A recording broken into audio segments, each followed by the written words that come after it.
In that second car accident, I got in a concussion, like a really bad concussion. I remember getting home that night, just beat up, man. But I kept telling myself I'm good. I'm trying, tough guy. Of course. And I wake up the next morning, bro. And I was like, yo, what the hell? Like, could not move. I'm like, oh shit, like something's wrong. And I just start crying, bro. Like tears just start rolling down my eyes for no reason. What role has faith played in your journey, especially when things didn't make sense, like the accident or anything else in the past? What role has faith played for you? God is great. God is great all the time. God is great. All the time. God is great. All the time. God is great. All the time. God is great. All the time. God is great. Victim mentality is not a thing. You think about everything we've been through in our lives, everything that we deal with day to day.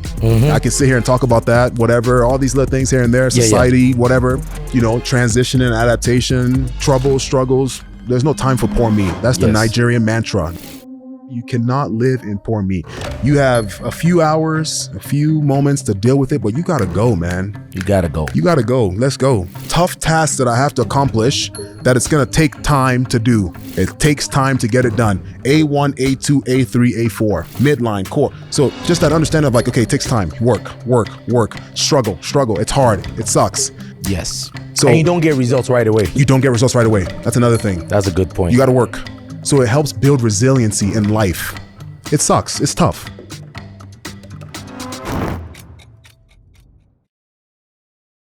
Welcome to episode 3 of The Mind of a CEO. Before we kick off the conversation, I want to take a moment to give some well-deserved recognition to my guest, who also happens to be one of my closest friends. Alex Ogbongbemiga is more than just a successful entrepreneur and coach. He's like a brother to me. I will never forget when I worked in the meat plant in Brooks, Alberta. And, it was one of the lowest time of my life. But Alex took it upon himself to call me every time to just make sure I was in the right headspace, keep me motivated through that journey. And that meant the world to me. And I just want to say thank you, brother. Yes, sir. Alex's journey is nothing short of inspiring. He immigrated from Nigeria to Houston, Texas, and later moved to Calgary, Alberta, chasing opportunities in both education and sports. He became a hardworking football player, started at the University of Houston and transferred to the University of Calgary, where we played together. That's where we actually met.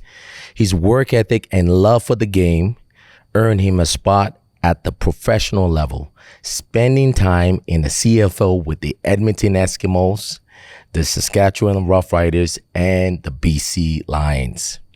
But during his time as a pro, life threw him on some unexpected punches. Multiple car accidents disrupted everything and ultimately ended his playing career much earlier than expected. Still, Alex didn't let setbacks define him. He pivoted into his next purpose, developing athletes and building leaders. Today, he is the owner and head coach of Smart Performance Training Center and Clinic, one of Calgary's top athletic developmental facilities. Through Smart Performance, he's helped guide his younger brother, Amen, linebacker for the Chicago Bears, Chuba Harper, the running back for the Carolina Panthers, I can't even say that, Carolina Panthers, and mentored countless other athletes into a Division I scholarship and pro opportunities.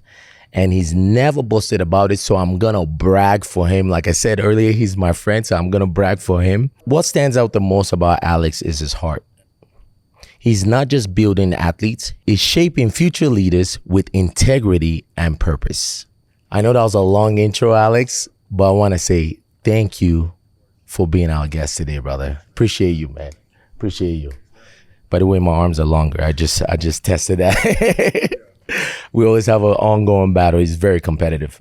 Okay, Alex, once we start off with just the audience, I know you, but the audience don't know your story.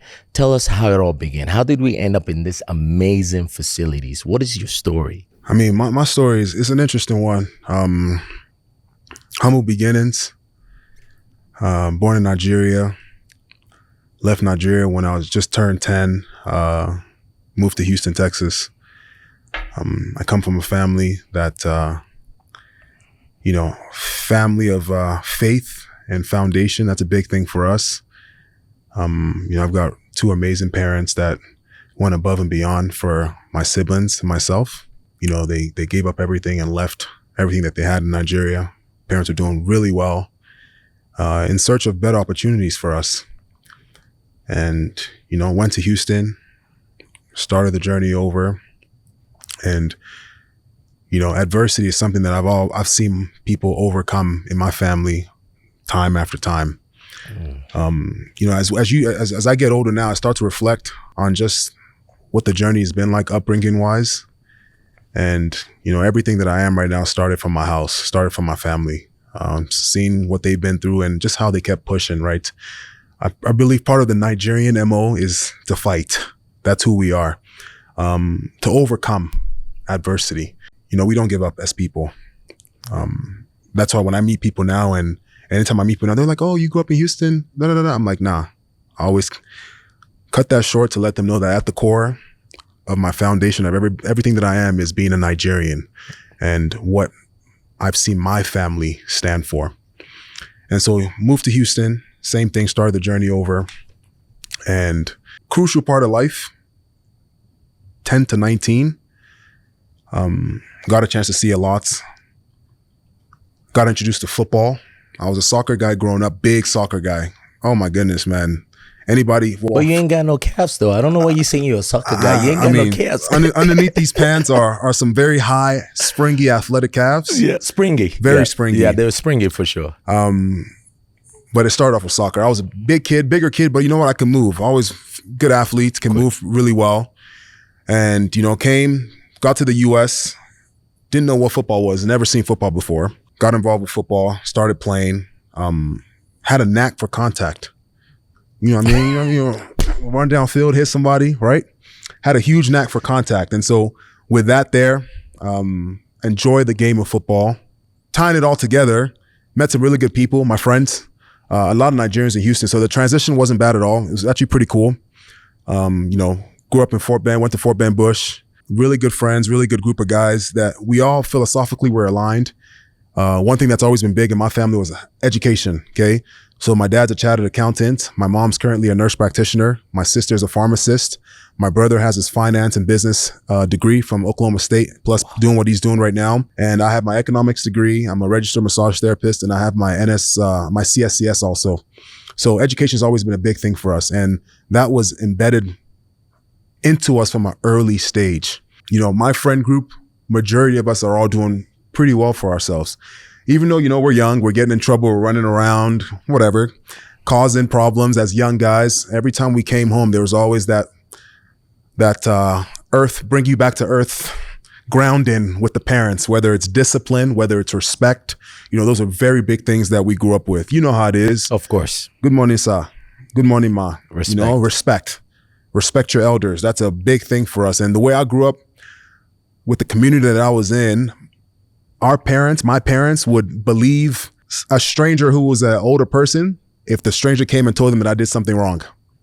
That's just the discipline foundation that we had. So we were, always taught to get out there and just behave ourselves. Behave yourself, right? Yeah. And so with that was a huge part of my upbringing. And so my friend group, going back to that, we all did pretty well for ourselves, and through school, we always knew that academics was something that we didn't play around with. While we played football, we always had that, okay, football's great and all, but our parents wanted us engineer, doctor, lawyer. Anything else? They matter. You know what I mean? You're a failure. Yeah. Right? So, sometimes I go back and I reflect on what that was like because I'm like, man, I want to go out and play. But if I had a 82 in a class, I wasn't going anywhere. I'm staying home and I'm reading and I'm focusing on my books. And I go back and reflect on that. Sometimes I'm very thankful for that, right? Because, of course, at that age, you don't know. You're angry about those things because you want to go play. But all those little things that we dealt with, that's, who made me who I am. And so with that played football in high school. Actually, interesting fact here, 16 years old in grade 12. my last season, 16 years old, very dominant, first team all district, 25A in Texas football, which is, I sit back and reflect on that, doing what I do now. And that was a huge accomplishment, playing with 18-year-olds and doing really well. So football has always been a thing that's kind of helped me in life to meet people. And it's always been my structure and guidance. And I'm very thankful for it. Yes. Through the conversation, I'll tie in how sports has shaped me as an individual in my life today. Getting the chance to be across some really good people, to network, to come across families that you really won't come across if not for being together, playing sports, and so much more. Discipline, getting a chance to be around. This is another very big one, was getting the chance to be around some really good men, some really good men that grew up in this system. Because the thing is, when you leave your country to come to another continent, it's a difference in system.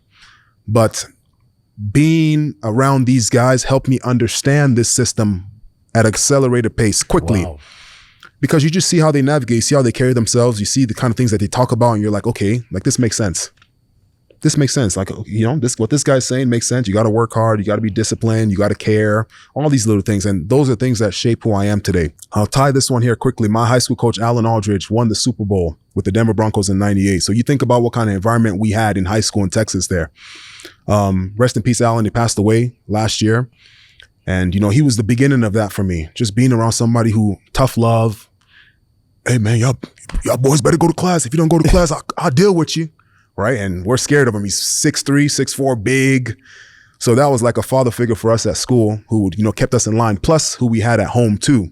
So fast forward through all that, a family change occurred for us when I was at the University of Houston, moved to Calgary. And that alone, again, was another start. Right. So decade in Nigeria, almost a decade in Houston. And now we're making another family move again to Calgary. And I'll never forget this, and my mom could attest to this. I did not want to come to Calgary. I'm taking engineering, chemical engineering at University of Houston. I'm playing Division I football. Why would I want to leave that at 17?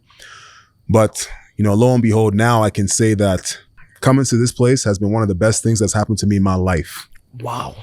You get a chance to see another side of life, of the world. And, I'm like, Calgary, Alberta, like, what? In my mind, I'm thinking Toronto. That's where everybody in America knows for the most part. Those who are learned enough to even know anything about Canada is Toronto. And I'm like, we're not going to Toronto, blah, blah, blah, blah, blah. But you know what? We end up making that move to Calgary. We come here. And so now you start this journey again of moving to a new system, different culture, and adaptation, right? So all these things I'll tie in again when we talk further, but the ability to adapt. You think about it right now. Let's just talk about, for example, just a regular person who's grown up in one country for a certain amount of time in their life, leaving everything that they have and going somewhere else and try to live. So, if you're somebody who's 40, 30, 35, whatever the case may be, 20, think about living 20 years in your life and then just getting up and leaving and going somewhere else. It's tough. It is. New people, new friends, new culture, new everything. And so we come here and same thing. Go to university. We met at UFC, playing for the Calgary Dinos at the time. Great experience, good people. And football was still the same. C-ball, hit ball. That was cool. I actually had to adapt a little bit. And now there's another component with the weather. Okay. So now you go Nigeria hot, Houston hot. Now you come to Calgary and I experienced my first winter ever. How was that? Oh boy. Oh boy. Oh man. Couple stories for you here. One of them, I'll start with this one first. The first time my dad told me to go shovel snow. I'm like, shovel snow? I looked outside, I'm like, snow? Look outside, look, where do you want me to start? He's like, okay, you got to do this, do that, do this. And in my mind, I just couldn't wrap my head around it. So young me boils a pot of hot water. I know, it's crazy. I'm like, yeah, cold, hot, perfect. I go to the stairs by the house that we're in. I start with that and I just pour the hot water on the stairs and perfect. Snow is gone. I'm like, done, easy. That's smart though. That's smart. You're thinking. Nah, that didn't work out well. Okay. I want to say, I think my sister went outside shortly after I did that, or someone did, and they slipped and fell. Discipline, right? Cool. That's one. Discipline. I mean, my dad, you know how that one went with him there, the right? Nigerians know out there. And so, y'all lazy. Y'all being very lazy. Go on, do the walk. Da-da-da. All right, so whatever. Learned that lesson there. Another one with the cold was we had played a game. We played Laval in 2011. Cold, freezing cold, minus 30 or whatever it was. And I remember I was just waiting for the game to be over. And my hands are freezing. I'm like, bro, I've never felt this before. I'm like, what is going on right now? I'm looking at my hands. So we go in the locker room after the game. Lost. This is the Vanier Cup. No, this is before the Vanier Cup. Okay. In the semifinal. And, they came in, whatever, they did their thing. They were really good. And game was over. I went in the locker room. I'm looking at my hands. I'm just like, bro, what is going on right now? So I turned the tap on to hot water. Ooh. I know. I made that mistake too. Boy. And I put my hand in there. And I swear it was like, ding, ding, ding, ding. And I felt like I was defrosting, bruv. I was literally, sitting there like in my locker, like almost crying, bro. I forget who my locker mate was. They're like, yo, you good? And I'm like, bro, and I told them what I did. And they're like, no, you can't do that, So there you go. Adaptation in life. Yes. Learning new things. Yeah. Some of them are painful. Some of them are very painful. New culture. Mm-hmm. And very thankful. Like I said, I'm going to pull it back and talk about, the move to Calgary and how blessed I am to be here. Yes. Beautiful city. The older I get, the more I kind of see how Canada's beautiful, man. Calgary's beautiful. My experience here, Alberta, Calgary. Calgary is, I would say this, Canada is a country, America is a business. Okay? I'll repeat that one more time. And yes, things are changing. I don't really dabble too much in politics and stuff, but just from my life experience so far. Wow. That's Canada is a country, America is a business. Why do you say that? Capitalism at its finest is America. There's no care for people. You do get that, sure, but you Google it right now. Minimum wage in Texas is $7.25. Wow. And yes, there might be places that pay a bit more than that, but just think about that, trying to survive on that. Opportunities here are endless, depending on your situation and stuff. Of course. But I think there's a lot of opportunity here as an individual. If you're passionate about something, you care, you're educated, you can do some stuff here. And down there, it's just a dog-eat-dog world, man. The rich get richer, as always. But it comes at the cost of, people's lives. And it just seems to be a thing where they just do it. Doesn't care. Oh, add these chemicals, add these preservatives. Yeah. Whatever the case may be. You know how it goes, man. Of course. Make it last. But it could come, studies show, who cares? There's a McDonald's one. This one's pretty old, but 100% beef. Okay? But 100% beef was another company, but they put that on their label. So people look at that and think, oh, it's 100% beef, but it wasn't. Now, this is stuff that you see on the internet, but that's just a little sample of how, my experiences in America, plus what I see now, show that it's more of a business. It's more money oriented than people. But in Canada here, healthcare is huge, man. And yes, some people sit here and complain about it, but I'm telling you, if you're socioeconomically challenged and you have to go to the hospital in the US, it's over. It's over. It's over, man. That bill you're going to get after, it's done. It's just like, I've seen it before. I've seen people go through that. Family members, friends. Wow. They go to the hospital once, you get a bill, collections is calling you, over, done. But here, free healthcare. You can at least go to the hospital and they'll take a look at you. Mm-hmm. They'll see what's going on. I've had friends and scenarios myself. I had surgery. I've known people who've had surgery and didn't have to pay a dime. I feel like that's good. That's great. Yeah. Down there, if you don't have insurance, good luck, right? And so just tying it all together here, going back, Calgary's been awesome to me. Went to UFC, we met there, played there together. Got my economics degree from UFC, and then played pro football for a couple years. How was that, man? It was good, man. The CFL was cool. It was great experience. A blessing for sure. Mm-hmm. I didn't grow up here. I grew up in the U.S. So the vision for us has always been the NFL. That's how we grew up. Of course. Sunday Night Football, Indianapolis Colts, Dallas Clark, Peyton Manning, Marvin Harrison. That's what I used to watch. Tom Brady. Mm-hmm. That was my mind. And going to the CFL was great, but that was always the thing that, one is always thinking about. Mm-hmm. The National Football League. Experience-wise, it was awesome. It was a learning experience, right? Man, there's so much I can get into here with this one. Yeah. Let the Lord lead you on this one. Yeah, I don't want to, but it was good. If you know Alex, guys, Alex speaks his mind. He speaks his mind. It's one of his strongest attribute right there. Yeah, but I gotta be reserved a little bit. So, it was cool. It was good. But my thing is, when things came to an unfortunate end for me, yes, I feel like I was just getting started. 25 years old, you start going into your body, and those who were around me at the time, they know. I saw it. Right? I could run with anybody at the time. Yeah.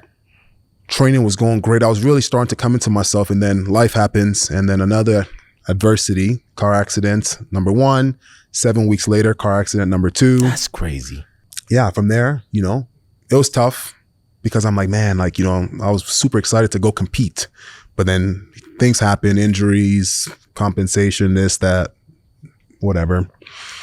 And then, you got to pivot and transition and move to something else. So let me just stop you for a quick second. And I appreciate that. There's a lot of things I didn't know too. I didn't know you got into engineering. Oh yeah, chemical engineering. I knew you were smart. I didn't know chemical engineering. Chemical engineering. Yeah, that was an easy flex. You could have been using in any of our argument.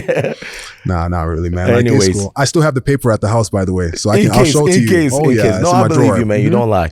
Anyways, there's a few questions. You said a lot, but I want to talk about the car accident. Okay. But before we even get into that, bro, how didn't you get into the wrong crowd? Living in Houston, Texas. There's drug dealers. There's many people that could influence you. We've seen many football athletes that went the wrong way. I know your parents are amazing, but how did you not go left? You know what I mean? What guided you through that process when you spent almost a decade in Houston? That's actually a really good one, man, because I've seen that happen to a lot of people. I feel like my moral compass has always been pretty good as an individual from a young age. Never drank. Yes. Never smoked. I've always been able to make my own decisions as a human being. Like, if I don't like something, if I don't think something's good, I'm not doing it. Period. I don't care. Yeah, I'll give you a quick story here. Actually, I was out one night, and some guy was like, "You telling me if LeBron James," or he was giving out naming all these celebrities, Cristiano Ronaldo, blah blah. Is he telling me if they handed you a shot, you wouldn't drink it? No, I don't care. Yeah. No. Period. No, it's not happening. I don't care who it is. I'm not influenced by anybody. I just like to think for myself. So I've been very fortunate to have the ability to think for myself as an individual. So from young, what developed that, man? Dude, man, I don't know. I think it's a gift. Honestly, as I age, I start to think about these things. I start to learn more about who I am as a person. It's a gift. It's honestly a gift from God. Like, I don't know, man. To be able to navigate through situations and not deviate into societal norms and be like, no, I'm not doing that. Or, no, this person was right. Yes, everybody might say this person was wrong, but I'm like, no, guys, think here. This person was right. That's always been my way of kind of thinking. And so I've been very fortunate to have a decent moral compass through life. And I'll always say this too. I'm not perfect either. Anybody who knows, I always mention this one here. Not even close. Not even close. I make a lot of mistakes too, but I just try to think through processes and stuff. And, going up in Houston, going back to that, you know what? Friend group, home, and honestly, sports. Because when you play sports, you practice, you're tired, you go home. Right? I have some other friends who didn't play sports, and think about going home from 2:30 to 9 p.m. before you go to bed. Like, what are you doing? There's so much time. That is so a lot of time. You feel me? But for me, we'd finish practice at 2:30, go to football practice. I was fortunate enough to play, varsity at a younger age, grade 11, grade 12. So you finish football practice at 6, tired. Houston heat, beat on you, right? Conditioning, up, downs, hills, burpees, Yeah, of course. 1, down, 2. And, we went through it in Houston. Houston it was is different. Very different, very serious. Yeah, dive, get down, let's go. Yeah. Nostalgia, but good times. You get home, you're tired. And then on top of that, another thing I'm going to bring up here quickly, I had a 75 in biology in high school, and my dad came to school in grade 9 and pulled me out of football. So that experience at an early age let me know I can't play around with school. Wow. He came to the school. I'm going to keep that in mind for my kids. I'm telling you, bro. My dad knows nothing about football. It was just, he saw the 75 on the report card and he was like, 75. And he came to the school, he's like, where's the field house? Walked in the field house. Where's the head coach? Called the head coach. My son, he's not playing football anymore. I know your dad too. I can see him doing that. You know what I mean? He's dumpling. That's it for the end. The coach is like, are you sure? Like 75. He's good. 75 is pretty good. Coach Molig, I'll never forget him. And that was it. And I remember being so hurt by that. So to tie it back in, grades was another thing too. So after school, after football, you go home, you do homework, you go to sleep, you get up and do it again. So family, friends, good friends, Jeremiah, Charles, Kenneth, all my boys, like B, guys I've known for years, still talk to them today. Family, friends, sports, no trouble. What a blessing. Yeah. So the parents out there, let's clip that. That is a recipe right there. You want to keep your kids out of trouble. You occupy them with sports. Sports or something they're interested in. Yes. Or something they're interested in so that they can spend, because I don't mind is the devil's worship, right? So you didn't have the time to think about something crazy. And so I kind of add to this one here too with my parents. Even after that incident, they didn't want me to play football. They never did. I was going to ask you, did they co-sign you joining the game of football? No, because I'll never forget this. There was a lady, and my mom knows this story very well. There's a lady who came to our house. That's why you got to be so careful with people, whatever. She came to our house back then, and she goes, football is what America uses to distract black children. Jai. Yes. She said that. And you know how Nigerian moms are. The second my mom heard that, she was like, it won't be my children. It will not be my children. So for years, my parents tried to pull us out of football. But I genuinely love football, man. Yes. Even though it was so hard, it's hot, it was tough, I just genuinely loved it. So no matter what my parents tried to do to pull me out of football, they could attest to this too. Somehow, some way, I'm doing it. When I put my mind to something, I'm a committed person. When I put my mind to something, I am doing it, period. No matter what it is. Camps, I used to cut grass, 14 years old. Mommy, I want to go to this camp. No, I'm not spending the money. All right. Lawnmower. This way the entrepreneur spirit started.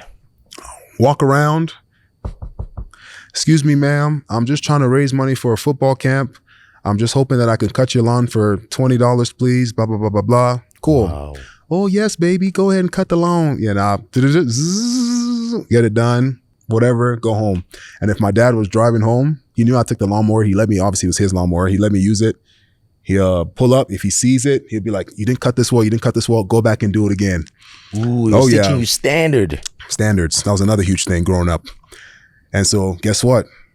Are you mad? You're like, oh my God, brother. I get up, take the lawnmower, take the weed eater, go back, cut it, edge it up, make it look nice. He'll come back out, he'll check, he'll look at it, and he'll be like, okay, good job. And then that's it. So, you got to go to a camp. It costs $150. You got to cut 6 lawns, raise the money, go to the camp. So, to tie it all in there for me, it was just like, if I put my mind to something, I was going to do it. So when you mentioned, parents letting us play sports, that wasn't the case in my family, man. I was a trailblazer. I wanted to do it. I really loved it. And Wow. And look at you now, you got smart performance. Amen is in the league, your brother. What an incredible thing, eh? Now, let's jump into this, man. I want to jump into some questions I have written down. Let's do it. Like I said, guys, I always use my notes, okay? I don't want to miss any details. Let's do it. When you had your car accident, and like multiple car accidents, and football was no longer an option for you, right? What went through your head that time, bro? In that second car accident, I got in a concussion, like a really bad concussion. I'm somebody who never had a concussion before. Not playing football ever. Like, you hear that? I was gonna say, you got a rock solid. That's right. A thick skull, a thick Nigerian skull. And so, when that car accident happened there, that was a tough one, man, because I remember getting home that night, just beat up, man. But I kept telling myself I'm good. I'm trying, tough guy. Of course. And I wake up the next morning, bro. I remember being like, I woke up and I was like, turn. Didn't happen. Are you serious? Did not happen, bro. And I was like, what the hell? I'm like, you wake up on the side of your bed, like, turn. I could not move. I'm like, oh shit, like something's wrong.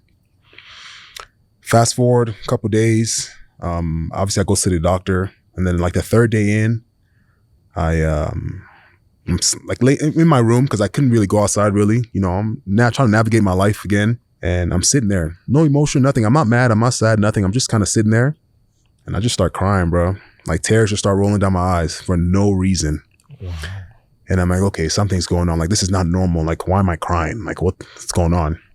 And then when I would talk to people, I would have to like lose one sense to use one sense. So I would have to lose my sense of sight. So I'd have to block out the light to be able to verbally speak to people. Yeah.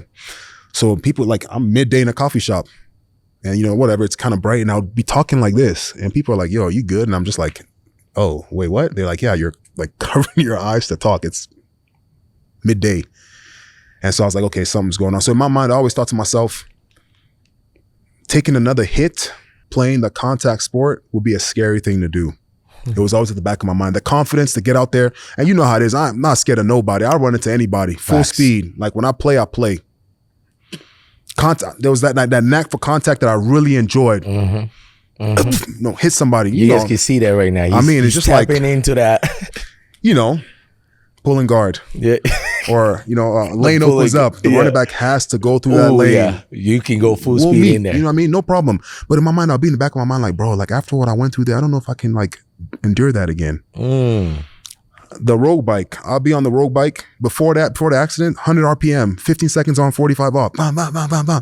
Nothing. I'm good. Come on, man. 10 reps. I'm good. I remember when I was trying to get back into things, I was at like 10 RPM and the back of my skull was like pounding. Whoa. I remember being like, whoa, like, oh shit. Like I'd never felt that before, ever, anything like that. So that's where, you know, those thoughts start to creep in about like, man, football, it's a contact sport, right? I'm very thankful to be able to have, you know, bounce back. It took a lot of work, a ton of work. But one thing about me, going back to everything, I'm a fighter, bro. I'm committed to my health also. So I'm going to do what it takes. I do what it takes. You feel me? And so for me there, it was just one of those things where, you know, that thought of getting back to it again, as much as physically, I still feel pretty good. I take care of myself. I work out, eat well. Just the thought of like running into playing that again, just the contact again kind of scares me. So I just had to figure out something to do to move on and then go from there. That's incredible. I never knew you went through that. Like like it was that bad that you had to squint to talk to people. Dude, man, it was bad, bro. Like the back. And here's another thing too that was actually, so I didn't even know this before. You know, I used to deal a lot with cars, sold cars for a bit. I didn't know. So I'm very familiar with cars, whatever. I didn't know that there are airbags underneath the steering wheel. I didn't know that was a thing. But my knee had hit underneath the dashboard so hard when the accident happened that I remember being like, so after it happened, I like crawled out of my vehicle. My knee was hurting. So I had to like crawl from underneath the bridge on Deerfoot there. This is the second accident I'm talking about. And then later on, I remember being like, bro, why is my knee hurting? So that night when I go to pick up my stuff from the car, I saw the airbag had popped at the bottom of the steering wheel. And that's when I'm like, oh, that's why my knee's hurting.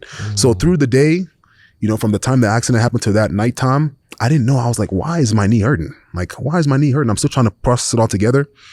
And then when I saw the bottom of the steering wheel, the airbag was out, then I was like, okay, that's what caused. So think about how much impact that must have been for that bottom thing to come out there on my knee. So there was a lot of compensation happening through my body. My back was hurting.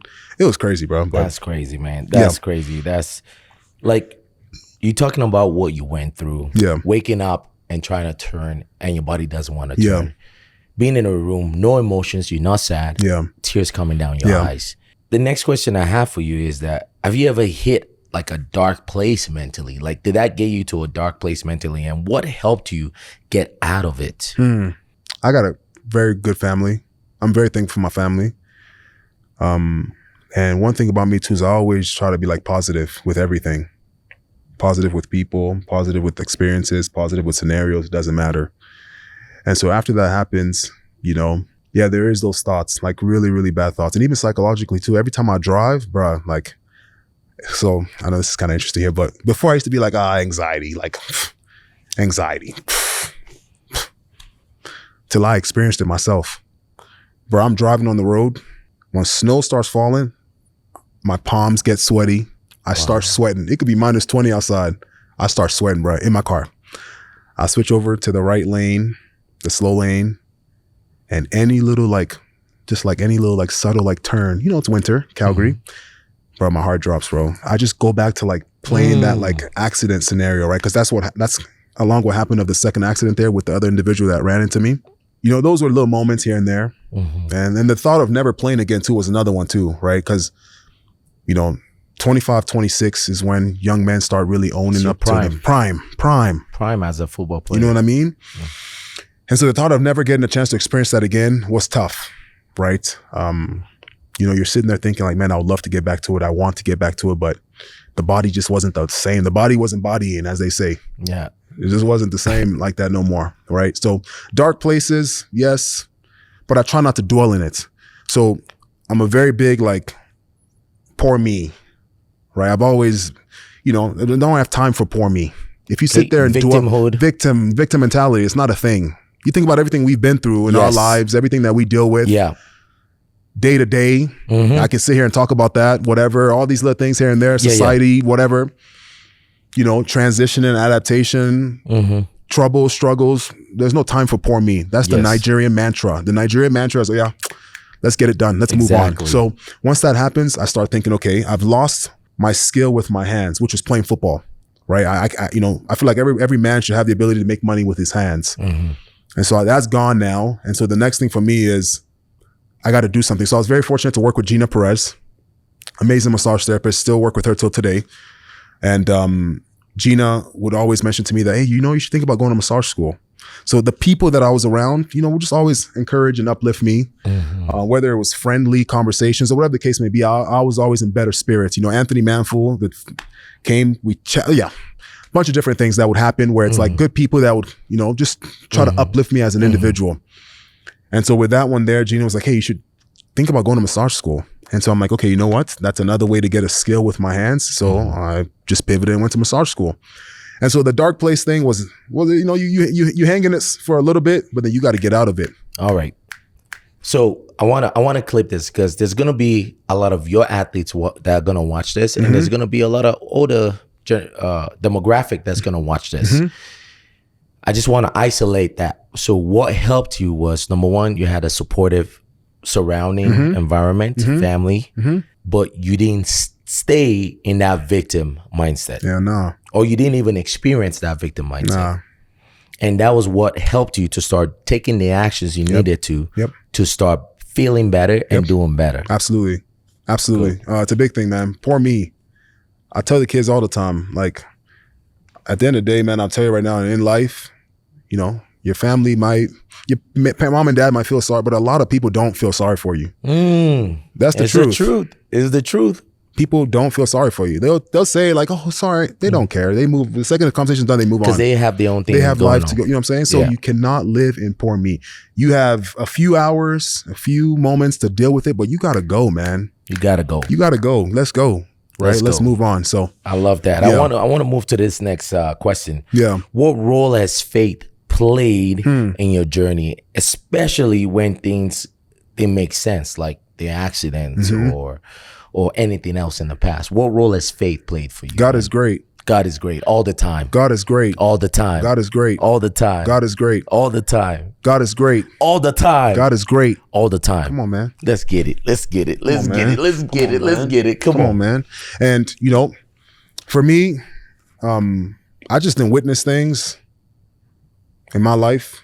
Things have happened beyond my control, my fit. You know, I like to control what you can control as an individual, but there's some things that have happened that I couldn't control that I know faith has played part in it. I'm gonna tell a couple stories here. So number one, I know in this process of getting this space here, when I made my transition out of my last venture into this new venture that I'm in right now, the very next day after everything went down with the last space that I was at, I got a phone call. And this phone call to me was an indicator that all will be well. Crazy. Here I am at a low point a little bit, right? Just things just happened. And I get a phone call from a man, a very prominent individual. And he's like, hey, how you doing? I'm like, I'm good. He's like, I heard what just happened there at your old location there. And I'm like, yeah, you know, as things happen, it's life, whatever it is, what it is. And he's like, you know what? I met with a kid that you work with, And I could not believe that this was the same kid that I knew from before working with you. Wow. And so this is where, when you do good by people, you never know what the world has in store for you. Hold on 1 second. I just want to tie into that. Go for it. Bro, that's crazy. Yeah. That is you cutting the grass and your dad telling you, go make sure it's done well. Yep. Because that trickled into everything, bro. He's like, hey, you won't believe who I just met. I was like, who? I'm like, who? He told me the name. I'm not going to say the name. And he's like, I can't believe that was the same kid that I knew from a couple years ago. You have really changed this kid. And I'm sitting there like, oh, that's cool. Whatever, I appreciate that. And he's like, the kid's like, thank you, sir. Talking about discipline, talking about hard work, talking about, controlling what you can control, adversities, all the things that we talk about in here, whatever. And he's like, I can't believe that's the same kid. Wow. Like, I'm impressed by it, blah, blah, blah, blah, blah. So he's like, you know what? We're going to help you. And I'm like, what do you mean? He's like, I'm going to have a couple guys give you a call tomorrow, blah, blah, blah, blah, blah. We're going to help you. And that was the moment for me where I'm just like, whoa.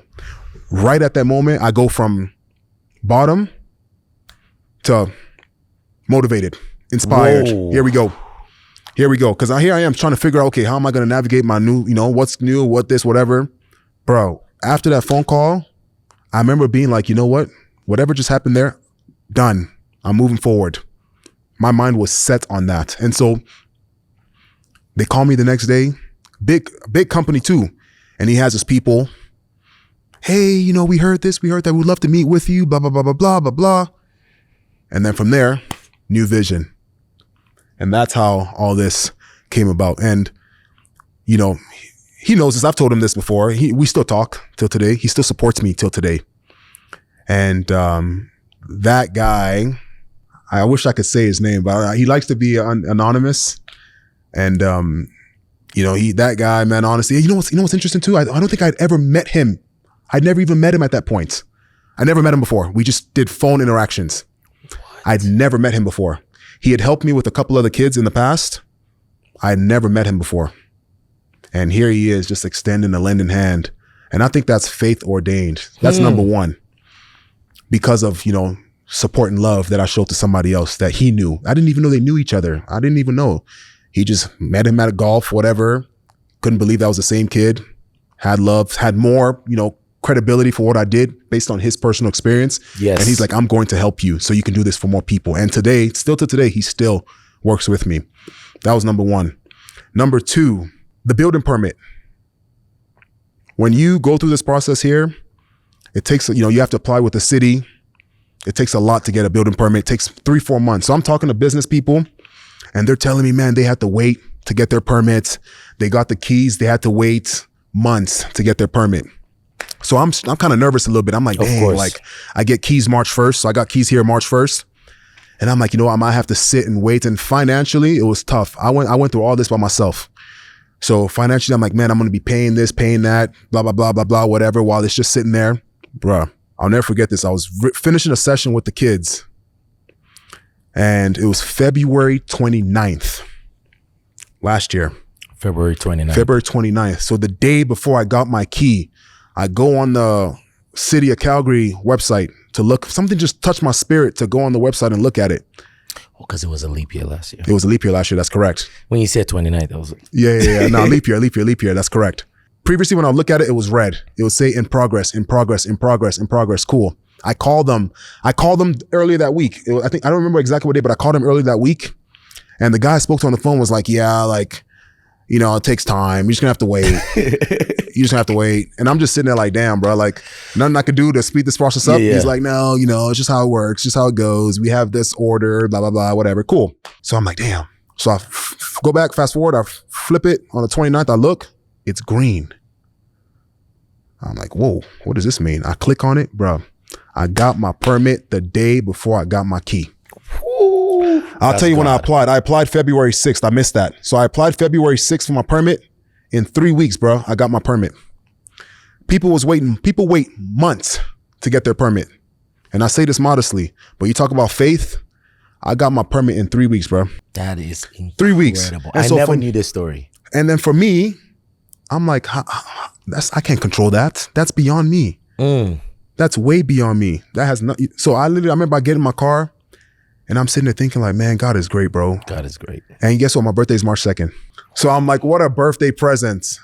And everybody knows I don't care about nothing else. I don't care about nothing materialistic. I don't care about nothing else. I don't even like celebrating my birthday. You know this. Yeah. People who know me know this. I just like to be in my little hole. And just, with my family, as long as my mom and dad, my family, as long as my mom, dad, my brother, my sister, I talk to them, and my mom and dad pray for me on my birthday, that's all I care about. I'm good. I don't want no gift. I don't want nothing. I'm good. And so when that happened, I remember I'm driving home. I'm in my car. I'm just like, man, like, bro, like that's beyond me. This is meant to happen. This is meant to be. Yes. Right? Third one, I'm looking at another space, literally a bay from here. And I'm looking at that one. It's I was going to demise this. It's a 10,000 square foot space. I got to put this wall up. A lot of crazy things to happen. And a week before I signed the lease, a way bigger company came and the landlord gave it to them. So, I could have sat there and poor me, but I'm like, no, there's no way, man. I'm like, come on, man. Like literally, really? But then I get a call and they're like, hey, we have another space we want to show you. Blah, blah, blah, blah, blah. We're sorry. We know you've been dealing with us with that one. So they bring me in here. And right away, man, I walk in here. Initially, at first, I was kind of like, what is this? There's offices everywhere. I'm like, what is this? Because I had spent 3 months at that one trying to put it all together. Yeah. I walk around, I'm looking around, and I'm actually like, hold on. I remember it was me and Troy, and we pulled a emergency plan. Someone told me to pull the emergency plan off the wall. And I start drawing it out. And I'm like, oh shit, like this could be turf, this could be this could be that. Bro, I've never designed nothing in my life before, bro. I've never done anything like this in my life before, but it was just upon me. It was coming. It was just like, this could be this could be that. This is perfect for this, that. Clinical, this, that, hallway, path, this, that. And this design is absolutely amazing. You know what I mean, bro? And so faith, that's faith for me, man. I don't need nothing else to believe that God is real in my life. Wow. With that there. I've never done this. I've never done anything like this before, but I went through all this by myself. Bro, that's crazy. You remember what that was like? We were together, driving up and down. I'm working 17-hour days. I've never done anything like this. Another thing, there was something, man, I could keep going, bro. Let me say the other thing. Say the last one here. Yeah, please. And I'm going to say his name because Greg Gutek. Greg Gutek. That's right. Jack, Luke, and Noah's dad. Connected me with an individual who was the pivotal turn in this whole thing too. Steve Lowen at WD Construction. That's who I dealt with. And Greg, hey, Alex, I did some work with their kids. Doing good by people, man. I'm telling you. Cool. Done some genuine good work with their kids out of love, just doing what I do. Mm-hmm. And here I am in this scenario and the dad's like, hey, I'm going to connect you with this guy. Call him, give him a call. So I met Steve. And when I met Steve, that's when this whole thing, Steve played a pivotal role in this whole thing too. So the connections, the people, just multiple experiences, man. And when I say Steve was very important, there were some things that were about to happen that if Steve did not come in at that time, I could drop a big F-bomb on what would have happened with my project. Huge F-bomb. I'm talking about, it was about to be like a mess, a literal, like a huge mess. And when Steve came in, Steve was like, no. Are you nuts? Like, you cannot do this. You cannot do that. I'll never forget this. He was like, that's ludicrous. He was losing it. He was like, there's no way you can do. And think about how pivotal that is. This was literally like within a matter of days of doing certain things. Wow. Days, Andreas. Like, I'm talking about days, bro. Like, we were and Steve came in and Steve was like, not a chance. You got to do this, that, Alberta code, health law, blah, blah, blah, blah. The whole project turned around. So those are the things for me where I'm like, yeah, this beyond me. Yeah. Wow. God is great. God is great. God is great. He's great. That is incredible. Yeah. Now, you've said all these great things, your work ethic, the faith part of it. But how do you stay disciplined on days when you don't just feel motivated? Like, I saw the process of you putting this together. Yeah. And I'm not going to lie, I was like, this is crazy. Yeah. Like, the way till now, still your work ethic to this day. Yeah. How do you stay motivated when you don't feel like, I don't want to get out of bed today? My mom. Ngozi Ogbongbemiga, period. My mom. Bro, I've seen my mom work. I've seen my mom, the drive she has as a person. The Nigerian mother. The Nigerian mom, man. You know the Nigerian mom mantra, bro. Like, you just know how it goes, we love man. our dads too, but. Yeah, we do. We do. And so, quickly, I want to touch on that one. Love my dad. Of course. Now, that role, that father role, that's what I mean. The men that I've been fortunate enough to come across, because of the different systems, it's hard for them too. Yes. It's hard. He left everything and came up here, moved from Nigeria to Houston, 40-some years old. And I say this for other people who are going to hear this, for us to have grace with our parents, because we got to understand they gave up a lot for us to experience what we're experiencing right now. And we get acclimated to the system. We adapt to the system a lot easier. Yeah. But then we go home like, how can they not understand? Oh, da-da-da-da-da. But you got to understand, they grew up 40 years plus in another country, in another system, in another way of life. So love my dad, but I'm very fortunate to come across the other men that I came across with sports who, I got a chance to learn from them, and their mantra and their way of doing things was different, but it works for me because I'm in the system. We're in the system. We're in the system. Yeah, so when you meet somebody that you like in the system, you're like, oh, this guy's a good guy. He works hard. He this, he that, blah, blah, blah. So I look up to them, right? Yes. So, my mom, going back to what you were saying there, my mom, bro, my mom works. She's a trailblazer, man. She inspires us and she pushes us. I'll give an example. My sister was supposed to be a nurse. And my mom was like, my sister wanted to be a nurse. And my mom was like, no. Why are you trying to be a nurse? Look, you need to be a pharmacist. It's like she pushed my sister to go study pharmacy because pharmacy to her was a bit more. Was a level up. Dude, the last 2 weeks ago or last week, my mom just got this new nurse practitioner. She just goes. Keep pushing. She has a master's from UFC. She just got this new nurse practitioner. She just keeps going. And guess what? A year from now, she's gonna be like, you know what? This is all that cost that, and she'll go do it. That's just my mom. So, wow. For us, how do I do that myself? I get that zeal from my mom, bro. And every time zeal, powerful word, zeal. That's my earthly zeal, is my mom. She just pushes me. Every time I get on the phone with her, it's like, God, do this, do that, do this. You need to da-da-da-da. She just keeps pushing, right? And when I have doubts, when I'm scared of certain things, don't fear. Ooh, the way she says it, you feel it. I feel it. She's like, you got to understand what God you serve. Ooh. Why are you scared?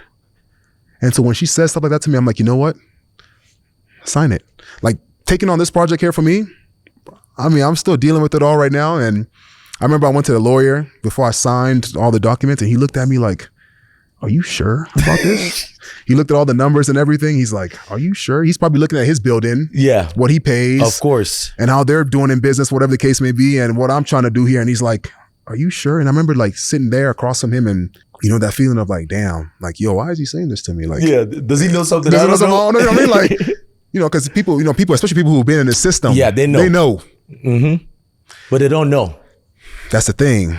And so I remember being like, what am I scared for, bro? I didn't came this far with everything I've experienced, with all the stuff that's happened. And now it's time for me to put the pen to paper, and I'm scared. Ooh. Come on, bro. And so I remember just looking at him and being like, yeah, I'm good. Thank you. So my mother, man, my mother's amazing. She's good. Even my brother too. We're getting to the point now where he's an inspiration too to me. Of course. Doing what he does.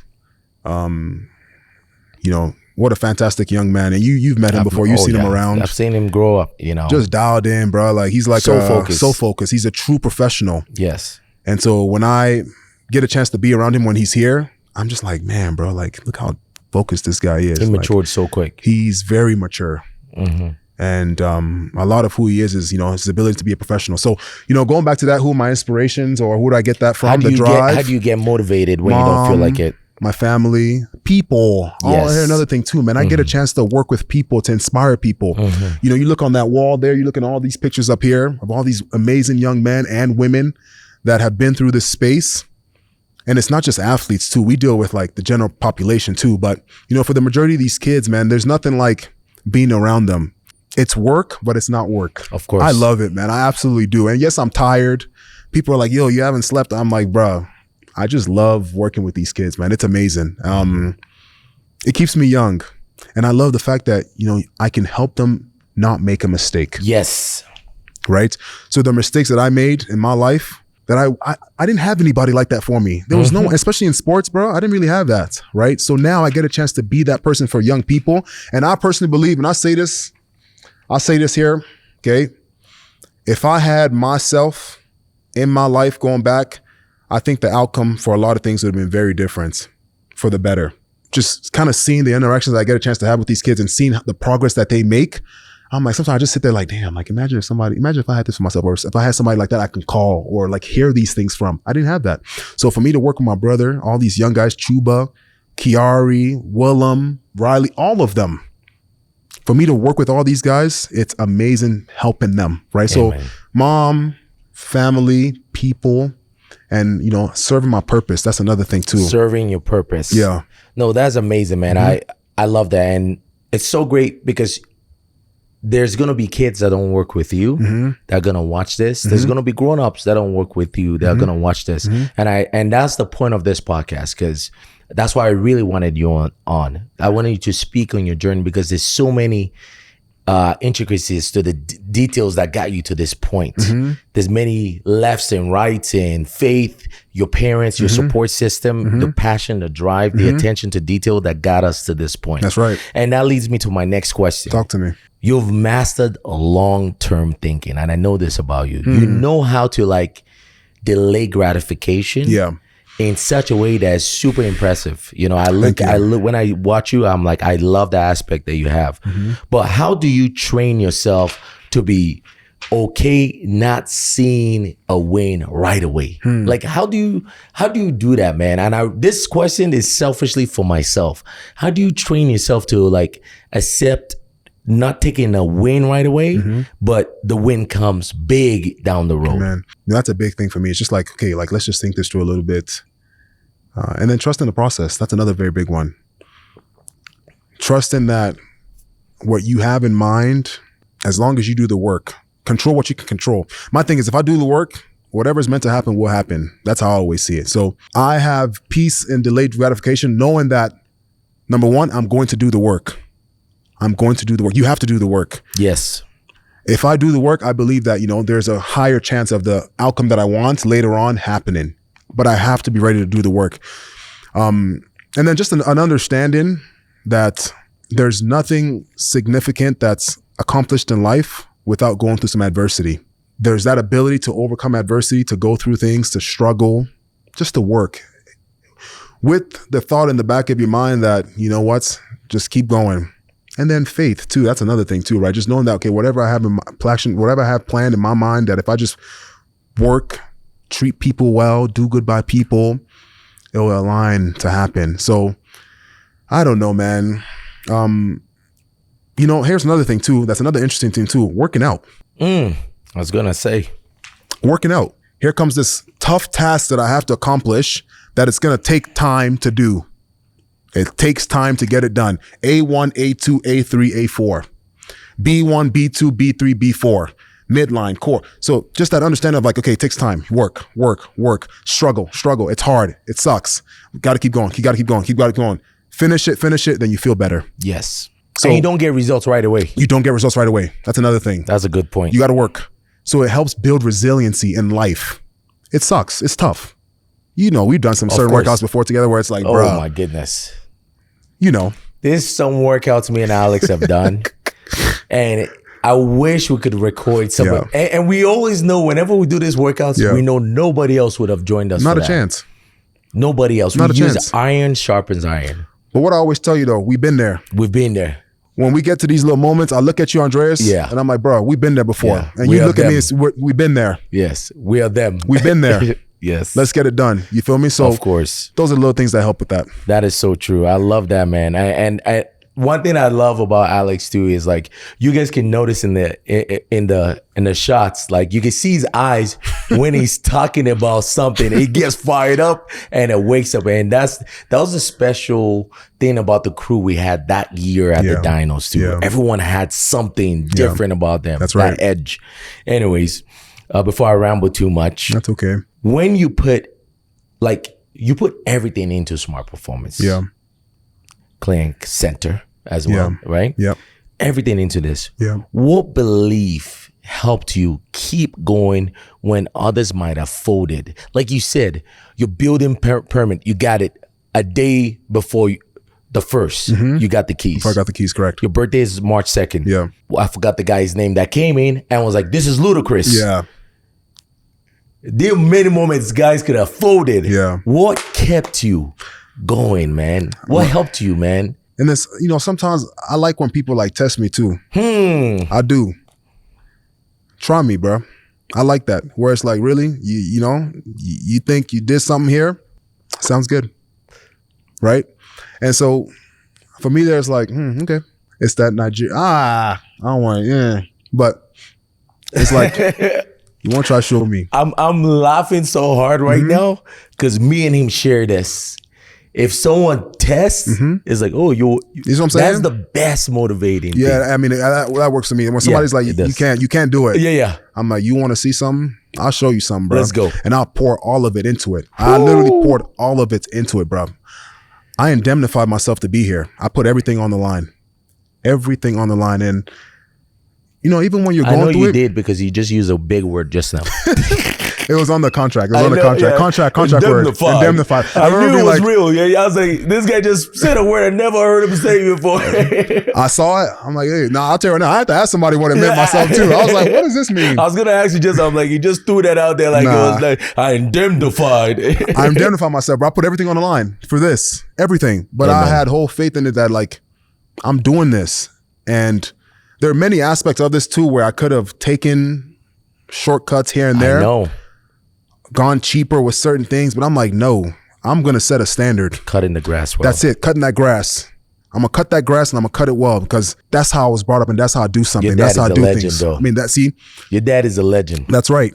Right. So it's a standard setting where I'm like, you know what? We're going to do something here and we're going to do a damn good job of it. That's how I operate. Look at this turf, bro. I mean, my thing is I take my time with things. But when I'm going to do it, bro, I'm going to do it right. Yes. That's a big thing for me. We're going to do it and do it very well. And so with everything here, there are times that you would come in and things weren't going well. That's part of it though. Adversity, bro. Of course. It's come up. Notice how it's come up multiple times? Yes. Adversity is part of it. See, I learned this from Nick Saban. I love Nick Saban. I've never met him before, but I listened to him speak and I really resonate with him. And I actually read this book because of him too. He was talking at some conference and he mentioned how there's a book. It's supposed to be a spiritual development book called The Road Less Traveled by Scott Peck. Okay. The Road Less Traveled. Correct. All right. And the very first line in the book, Andreas, is life is not fair. And he followed by saying that if you think that everything is going to be perfect, if you think that everything is always going to go your way, you're in for it. It's over. But if you live life that it's a privilege to go through adversity, things will happen and we're going to keep the fight going. Then when shit happens, bro, you brush it off and you keep going. You feel me? It's like a primer for your mind. It's a primer for your mind. It's a primer for life in the sense that, bro, like things will happen. When people think, oh yeah, everything's going to be perfect and this, that, it doesn't work that way. If it does, cool. Amen. But if you're like, man, okay, here we go. Here it is. It's happening. It's happened. But we got to move. We can't sit and dwell in it. We go. Alex, I got to interrupt you for this next question, man.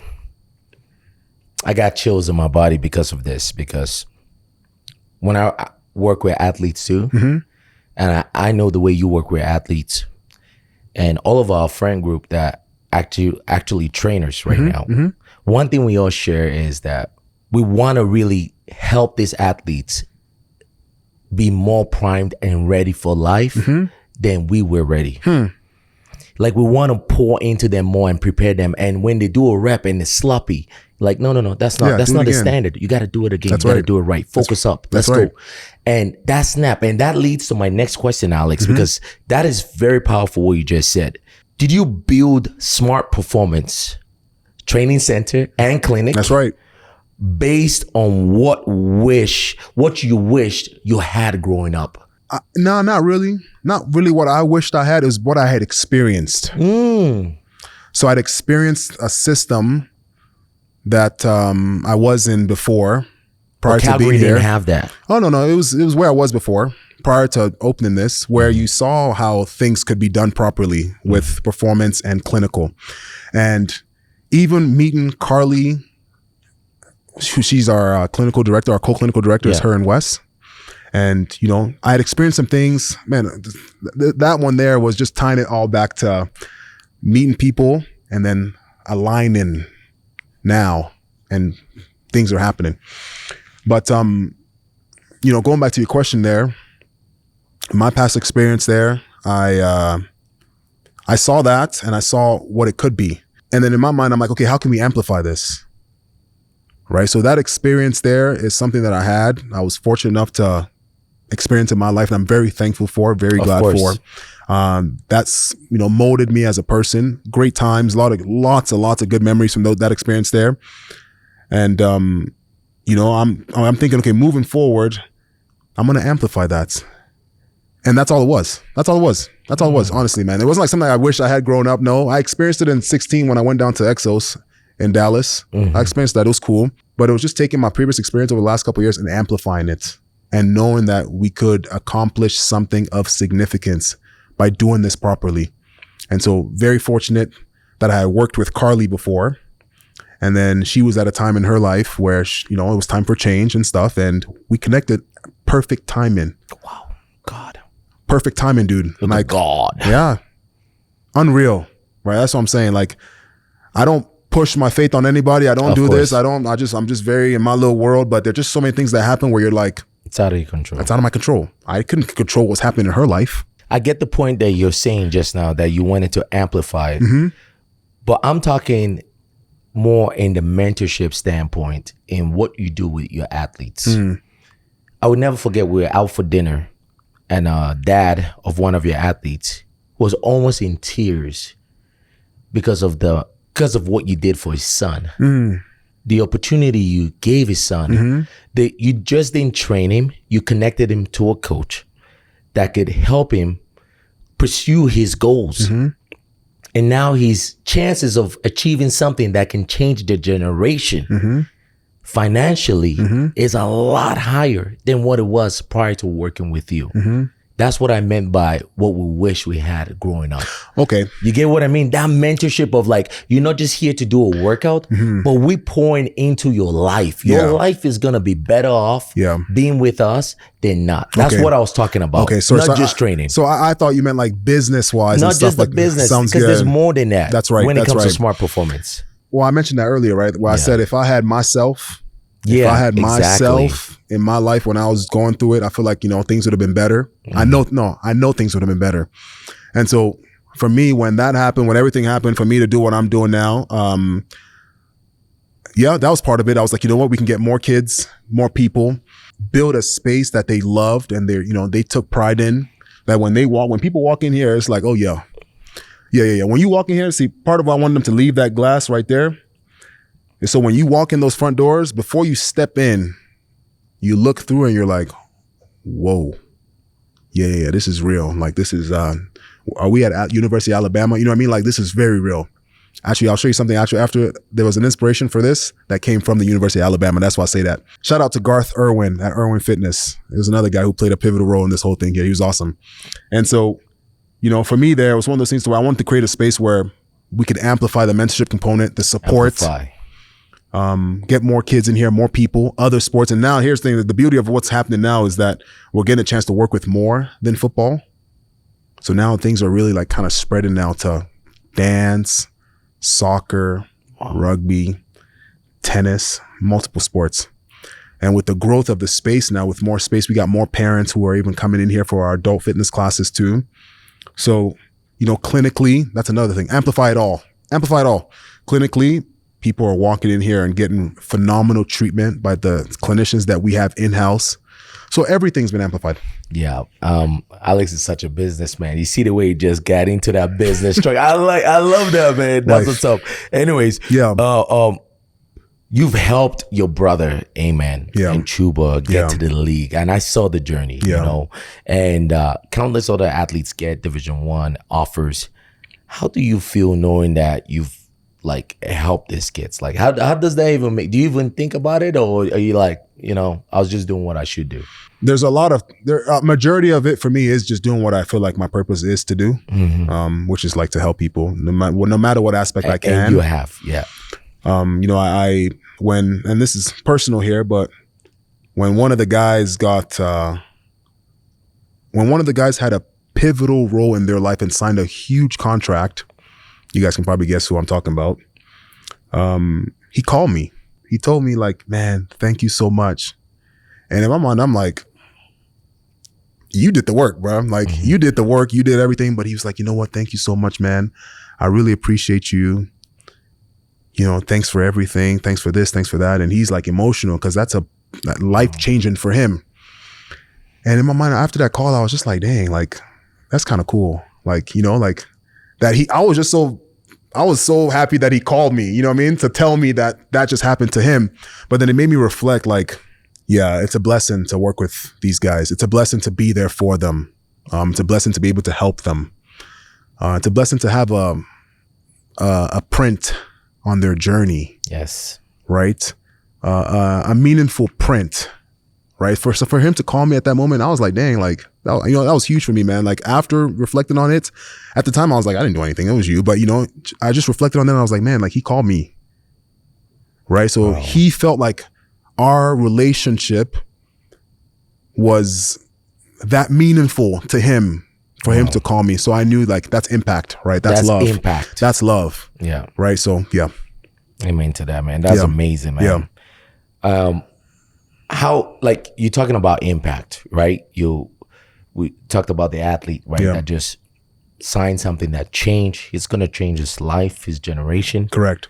How do you teach young men and women, because you work with all different types of athletes, not just about how to train, but how to show up as leaders in their real life?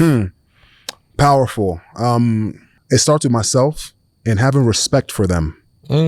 I can control that. So, good morning. How you doing? Right? Goes a very long way. He's so strong. He just broke a couple of my bones just now, guys. That's a love handshake. Alex just broke a couple of my, anyways, continue. Yeah, you know, the shakes. Yeah. Right? Oh my goodness. You know, for me, I like to just teach these kids about like, just being better, respect for people. Because, you know, sports is only a small snippet. Yes. Of life. It is. I mean, I'll tell you right now, when I was 16, I swear to God, I thought I was going to play football till I was like 35. You could ask me what I'm doing after football. I'd be like, well, at 35, you know, after I'm done playing 10 years in the NFL, that's how, you know, that's dreaming big life, right? But then look what happens. And so I have come to realize that sports is very a small snippet of life, but there's just so much more after. But you can learn so much from that little snippet of sports. Respect people, overcoming adversity, controlling what you can control. I mean, we just talk about so many things in here that empowers them to be better people when they get out there. Thank you, sir. Thank you, ma'am. Have a wonderful rest of your day. Eye contact when you're talking to people. So sometimes kids will walk in here or individuals walk in here and they give me a handshake and it's just some like flimsy little, and I'm like, come on, man. Come on. Like, come on, let's go. Let's go. Give me a firm handshake. And right away they're like, right? Or if they don't look at me, I'm like, look at me. So you're giving them, you're empowering them as human beings. At the end of the day, whether football or not, they're human beings. Yes. Whether sports or not, they're people. So, you know, for me, it's one of those things into where getting a chance to help them grow in life in general is huge. And then I just noticed that they get out there and they're just better people. They're good. We always talk about like respecting anybody that you come across, whether it's the janitor, whether it's the owner, and they see me do these things myself too. Right? They see me do these things. Being factual with what you say. Yes. That's a big one for me. That's a big one for me. Like, you. I hate when people just like say stuff and I'm like, what the hell does that mean? Especially in this day and age of Google.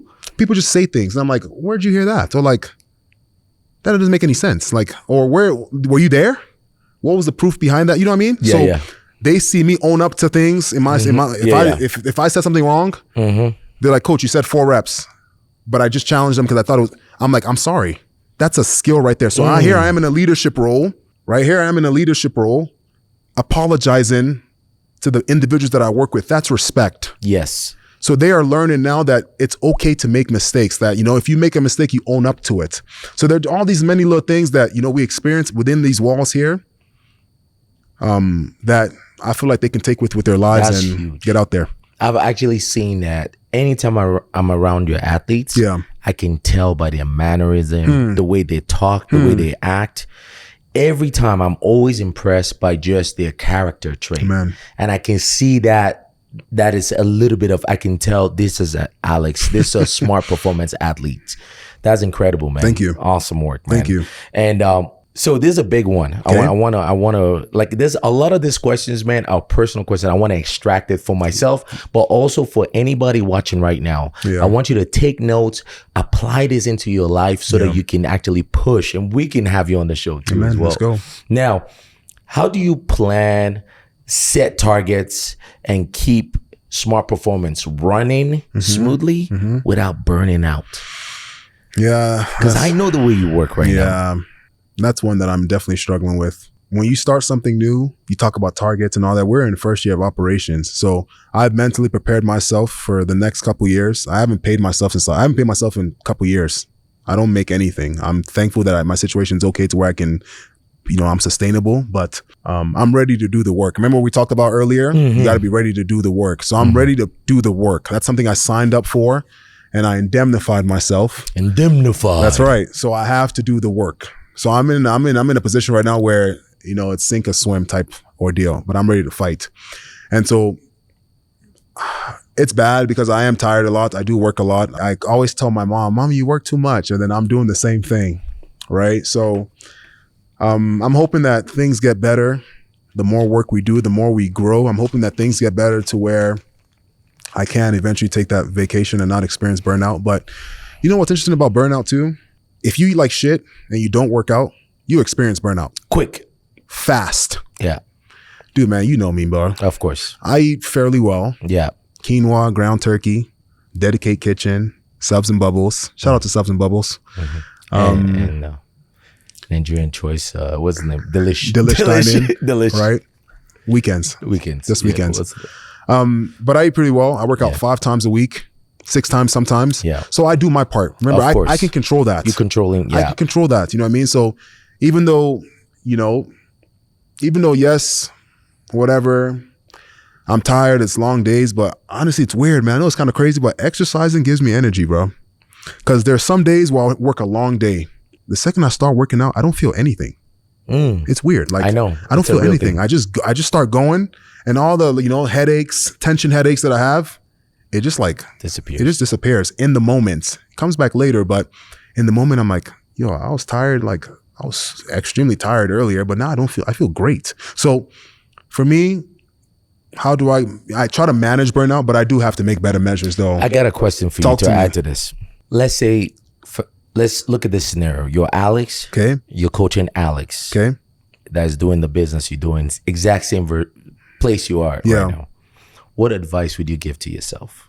This is an interesting one because I got to delegate a little bit more, and I'm working on it. But you got to trust people, and I'm working on that one. You know what I mean? Like, for me I have to trust the person that they know what the hell they're doing and they can do a damn good job of it. Because my expectation's up here. Yes. So I'm a high achiever. If the person is a mediocre achiever, we won't get along. No. I'm gonna be mad. I'm gonna be like, what are you doing? Like, how can you miss that? How can you not care? Like, that's just who I am as a person. So, standards, right? I have to trust people so I can delegate more, but you have to earn my trust. That's just how I am as a person. You have to earn my trust. And if I trust you, man, get after it. Do your thing, right? So, I would say delegate more, man, and I'm working on that. Yeah, I'm getting there. Man. We all are, man. New business. Yes. But I love the grind. I love the grind, life. Man. Yeah. What is your morning routine like? You talk about your fitness, you talk about, what is your morning routine like? I like about this because this is the mind of a CEO. I want to get into your mind, what it takes to build this. There's that athlete right now that's playing in the league that's about to make that transition. Yeah. Or there's a young guy in high school, or there's the dad that's 40 years old and it's like, you know what, I want something different. I want to chase my dreams. Yeah. What does your morning routine look like? What sense are you dumping your head in the bucket of ice? Nah. And what sets your mind and your body to to dominate your day? I wake up, first thing I do is say a little prayer to myself, pray to God. Thank you for waking me up, right? So there's a big thing with gratitude for me. Amen. Gratitude is huge, man. So like once I wake up, I'm like, okay, I get another chance to fight this fight and get after this journey. So, you know, I wake up, morning routine. I don't know. It depends on my day. Some days are extremely early. Tuesdays and Thursdays are Ernest Manning football. That one's in and out. So I get up, brush my teeth, eat breakfast. I like to prep the night before. I learned this from my brother, but my brother does such a good job of prepping the night before. It's like football game too. It's unreal, man. Like he'll open his bag. I remember I saw this once and I'm like, I got to start doing this. So I got the same type of bag that he has. It's like a zip around bag. Bro, I saw him like he opened his bag. He laid it out. Boxers, food, deodorant. He's just so organized. He is unreal. And so I'm sitting there watching. I'm like, damn, like I usually wake up in the morning and I'm scrambling all over the place. I'm going to start doing that. So the night before I kind of prep. And then I like to cook on Sundays. I love cooking on Sundays. I go to Costco, pick up everything. So I'll cook, prep. And so everything is grab and go, right? You have to. Because if you start trying to do things in the morning, it won't work out. Maybe. It depends on how early you wake up too. And so I grab and go. I'm a big ground turkey and eggs in the morning guy with a little freshly squeezed juice, orange juice, or whatever the case may be. And yeah, man, I get in my car and I just think and reflect on the day. And then on Tuesdays and Thursdays, I call my mom every morning on my drive. I just call my mom, I talk to her, and she's just getting to work herself or whatever the case may be, and we just chop it up. So my morning routine differs. That's cool. Yeah. I love that because that's the real right there. You guys are going to look on Instagram. You see these guys that like, I journal and I do this and I do that and I do this. The guys that are actually doing something, they wake up and they do. You got to go. You got to plan the night before and you wake up and do. Yeah. No, that's awesome, man. Yeah. Now, you've mentioned about this, but I want you to just, double down on this point. Yeah. How has staying physically in shape helped you or helped your mental state, your emotional state, and your business success? I mean, your body is your product. In this realm of work, right? How can I tell? And here's the thing about this, because I've had this discussion before. I'm gonna say a couple key things here that make this, to me, harsh reality. I love to live in harsh reality. How can you be young or younger, okay, 31, 35, that realm, 27 to 40, I want to say 27 to 38, 40, even 40. How can you be in that realm working with younger people and not be in shape? I mean, if I'm going to tell you something about fitness. Bro, I think you're trying to get this podcast canceled at some point. No, I think so. First you started with the American in Canada. Nah. Then you're trying to get us canceled right now, man. Not I'm playing. I'm just being real. I keep it real, bro. Go like this. You got to be in shape. If you want to talk to people about fitness and health, and think about that. I just talk about harsh reality, bro. Like, you have to be in shape. I agree with what I mean? You. Honestly. Like, if I want somebody to listen to me about do this, do that, run this, run that, could you imagine? I'm like, they're going to be like, what? Look, how are you huffing and puffing trying to tell me about fitness? You know what I mean? So that's a big one for me. And then, you know what? I feel like there's something about a presence when you walk in a room and you're in shape. Yes. It's meaningful. It is. It's meaningful, man. It's very meaningful. It's impactful, and it's credible. That's a big one, too. Can I just add to this point, Talk bro? to me.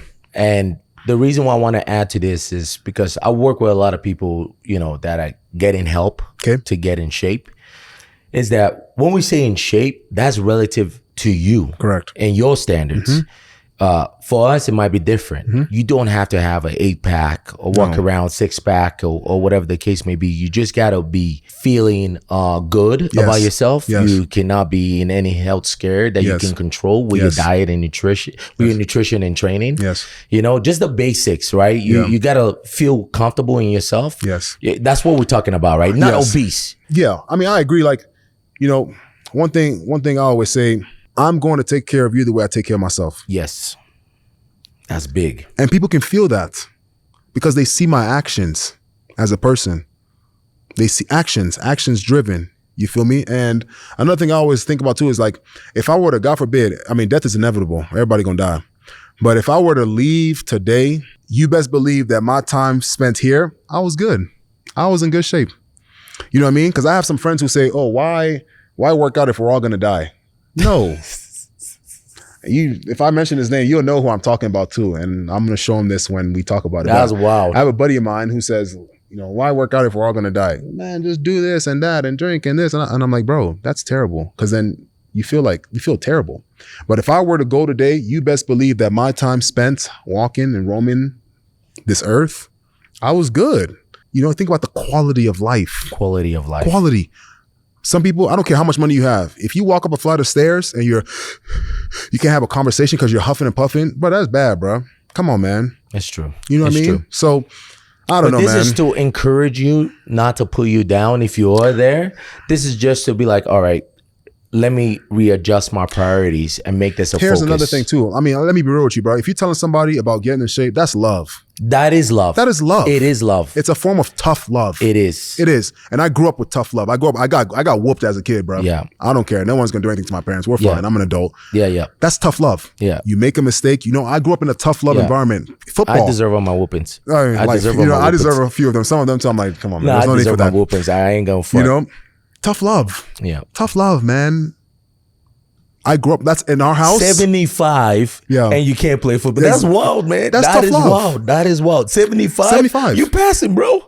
You passing good. You know what I mean? To some parents, it's like, but tough love. So there's always been a tough love part of my life where it's like harsh reality. And my mom does a good job of that growing up. My parents, they'll tell you like, they say certain things where a lot of parents are like, oh my God, you can't say that to your kid. But to us, it was like. I know. I worked with your dad. You know what I mean? I love that about him. It will tell you exactly like it is. And when that happens, it's like, dang, bro. All right, sounds good. So telling somebody to be in shape, I think it's tough love, man. And if somebody's telling you to get in shape and their actions, they are doing it themselves, they love you. Right? So, whatever the case may be, you're seeing this here. If somebody is telling you to get in shape, please don't take it personal like we're talking about here. It's from a place of love. It's from a place of wanting you to feel that experience that we're feeling of just being in good health. So no, that's great. I'm glad you clarified on that. Yes. No, I'm not putting nobody down. No, I know you're not. I know you're not. I got a few more questions, and I appreciate your time, and I know how busy you are. Let's do it. How this one is a big one, man. Okay. And the reason why this is a big one is because I've had struggles with this in the past, not so much now. Okay. By the grace of God. Okay. But I'm curious to know what you do. Okay. Which is, how do you protect your mind from distractions and stay locked in on what really matters? I'll start with this. I get distracted too. I'm a human being, bro. I'll start with this. I get distracted too. But the thing is, at the end of the day, you just always kind of go back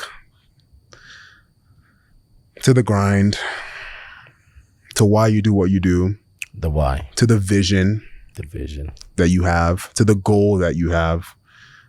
I get distracted too, bro. I'm just being real, man. I always like to be real in the sense that, nothing's perfect. So I go through my woes here and there, but it's just one of those things where, I just dial it back to square one on what we're trying to accomplish and go from there.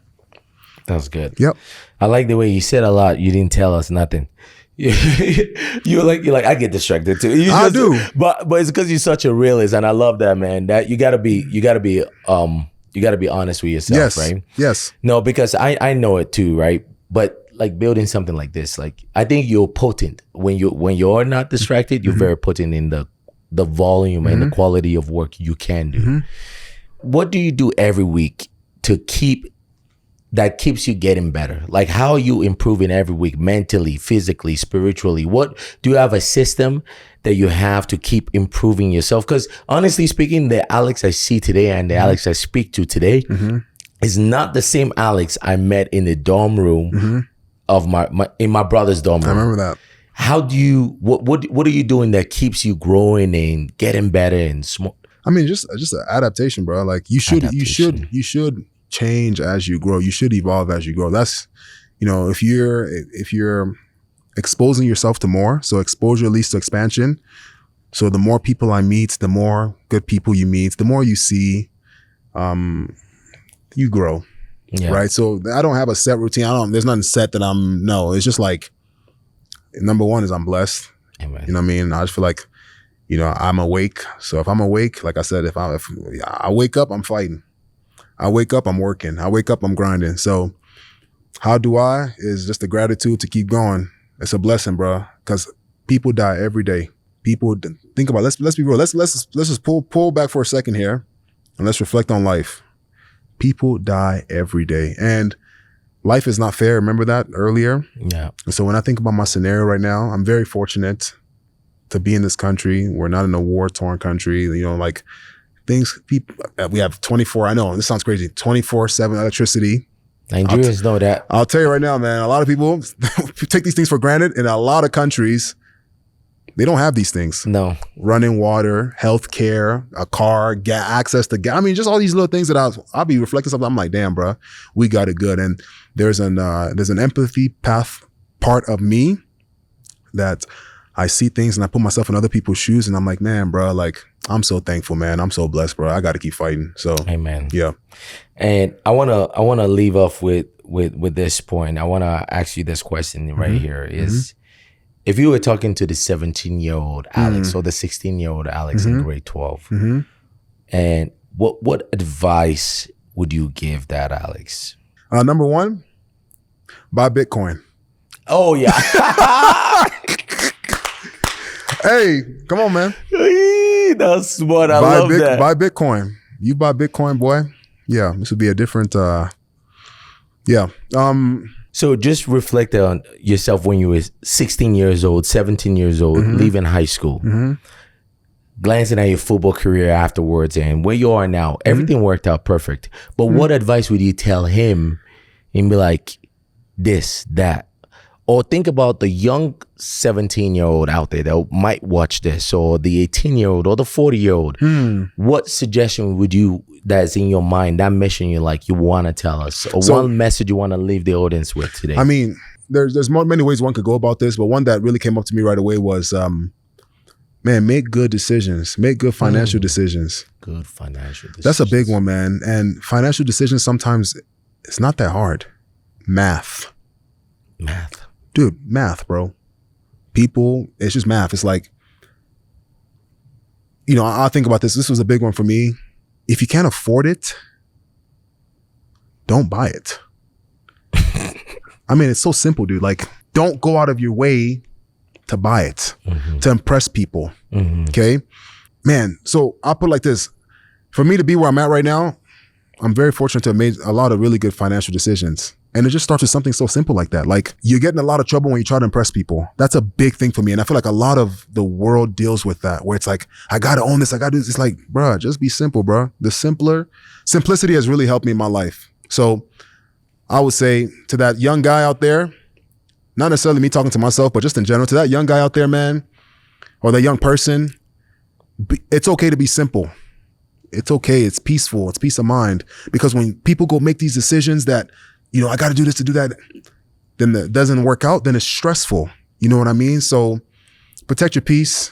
Protect your peace. Protect your peace, man. That's a big one. I don't know. That one just came to me because, I don't know, man. Like, I was very fortunate to make some really good decisions and just think long-term in a sense. Instant gratification is great sometimes, but not all the time.